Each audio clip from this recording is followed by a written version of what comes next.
करके और बाहर की कंपनियों को अपने देश में लाके या इन्वेस्टमेंट और अपना जो डेट है उसको क्लियर करने का प्रयास कर रहे हैं। तो प्रधानमंत्री जी द्वारा जो मेक इन इंडिया की बात की जाती थी,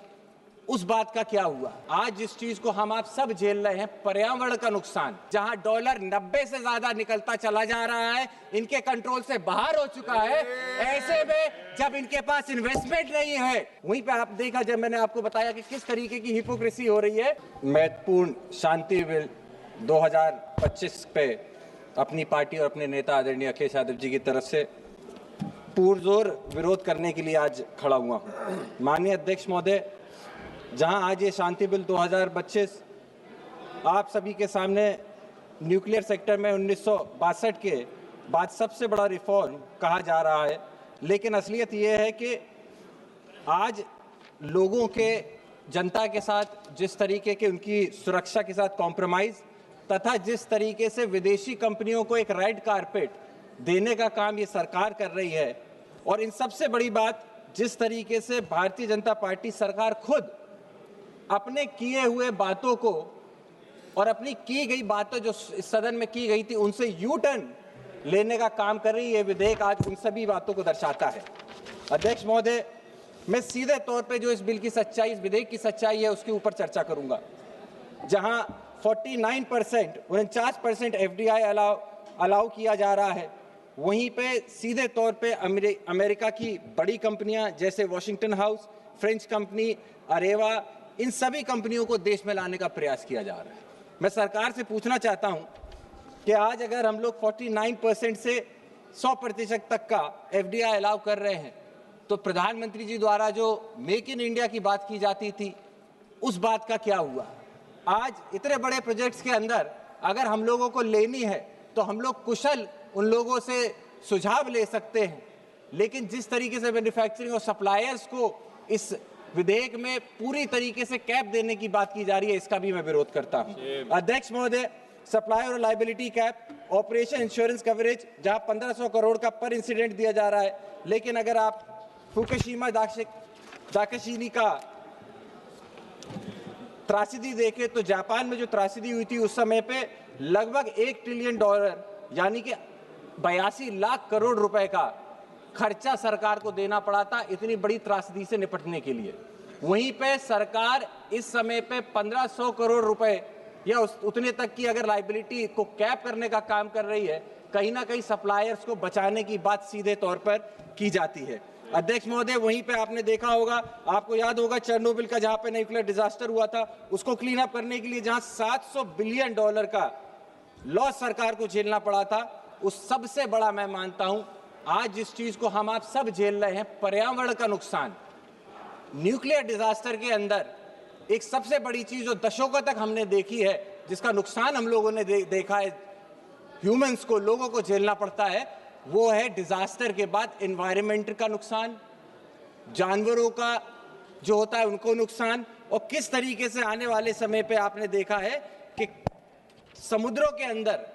भी जो न्यूक्लियर वेस्ट होता है उसको छोड़ के जो समुद्र के जनजीवन होता है उसको भी सीधे तौर पे नुकसान पहुंचाया जाता है। वहीं जब मैं बात करता हूं कि सरकार का टारगेट है 2047 तक 100 गीगावाट कैपेसिटी करना,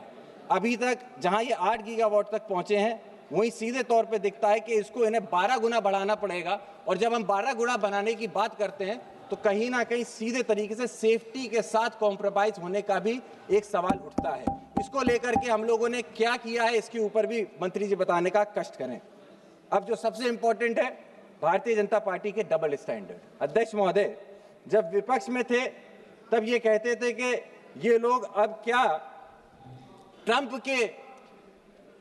को सीधे तौर पे फायदा देने के लिए ऐसा बिल लेके आ रहे हैं। मैं इसीलिए ऐसा कह रहा हूं क्योंकि पूर्व में अध्यक्ष महोदय हमने देखा है कि अमेरिका की तरफ से जो टैरिफ हम लोगों के ऊपर लगाया गया, उसके बाद जिस तरीके का दबाव भारत सरकार के ऊपर बनाया गया, क्या कहीं अंदरूनी तौर पे भारत सरकार ये तो नहीं सोच रही कि ये रेड कारपेट देकर कंपनियों को, अमेरिकी कंपनियों और फ्रेंच कंपनियों को फायदा देकर जिस तरीके का टैरिफ का दबाव ट्रंप बना रहे हैं, उसको कहीं ना कहीं खत्म करने का प्रयास ये सरकार भी अंदरूनी तौर पे कर रही है, ऐसा हम लोगों को दिखाई देता है। साथ ही में मैं आपको बताना चाहूंगा कि 2010 में डॉक्टर मनमोहन सिंह जी की सरकार में जब civil liability of nuclear demand act लेकर आए थे तो इसमें बीजेपी ने जमकर विरोध किया था। स्वर्गीय अरुण जेटली जी, जो उस समय में राज्यसभा के ऑपोजिशन के लीडर थे, उन्होंने 30 अगस्त 2010 में पार्लियामेंट में यह कहा था कि ऑपरेटर का राइट ऑफ रिसोर्स किसी रिटन एग्रीमेंट पर डिपेंड नहीं हो सकता है। अगर इक्विपमेंट में पेटेंट या लेटेंट डिफेक्ट हो तो सप्लायर की लायबिलिटी होनी चाहिए। इसमें आपको क्लॉज 17B की यूटिलिटी को सप्लायर डिस्ट्रॉय नहीं कर सकता। तो क्या जो उस समय पे 2010 में जेटली जी ने बात कही थी, आप उसको भूल गए? अध्यक्ष महोदय, मैं जल्दी खत्म करना चाहता हूं। बहुत सारे विषय हैं। मैंने आपको कहा कि हम लोग बहुत कम विषय पे चर्चा कर रहे हैं। मेरे साथ कई सारे मेरे सांसद हैं जो इस मुद्दे के ऊपर विस्तृत चर्चा करना चाहते हैं। कई सारे पॉइंट्स हैं जिनको हम लोग नहीं छू पा रहे हैं। पब्लिक सेफ्टी की बात है, फॉरेन कंपनीज की इंटरेस्ट की बात है। वहीं पे आप देखा, जब मैंने आपको बताया कि किस तरीके की हिपोक्रेसी हो रही है कि आज जहां पे महोदय इस बिल की एटॉमिक एनर्जी एक्ट 1962 की civil liability for nuclear damage act 2010 दोनों को अपोज करता है, वहीं पे 63 इयर्स बाद, 63 साल बाद पुराना कानून जिसमें पब्लिक इंटरेस्ट को सबसे ऊपर रखा गया था, आज उसको खत्म क्यों किया जा रहा है? अध्यक्ष महोदय, मेरा आपसे अनुरोध होगा कि इसमें पूरे तरीके से प्राइवेट सेक्टर को ही लेकर आने का प्रयास कर रही है। आज सरकार की स्थिति अध्यक्ष महोदय ये है, पूरे तौर पे अपने लब्बो-लुबाब इस बिल को लाने का सरकार का ये है कि जिस फाइनेंशियल परिस्थितियों में आज ये सरकार फंसी हुई है, जहां डॉलर 90 से ज्यादा निकलता चला जा रहा है, इनके कंट्रोल से बाहर हो चुका है, ऐसे में जब इनके पास इन्वेस्टमेंट नहीं है, जब कोई भी कंपनी नहीं आना चाहती है, वहां ये डॉलर के लिए और बाहर की कंपनियों को अपने देश में लाके या इन्वेस्टमेंट और अपना जो डेट है उसको क्लियर करने का प्रयास कर रहे हैं। इसीलिए हम सभी समाजवादी लोग इस बिल का विरोध करते हैं और आने वाले समय में पुरजोर तरीके से विरोध करते रहेंगे। बहुत बहुत धन्यवाद। जय समाजवाद।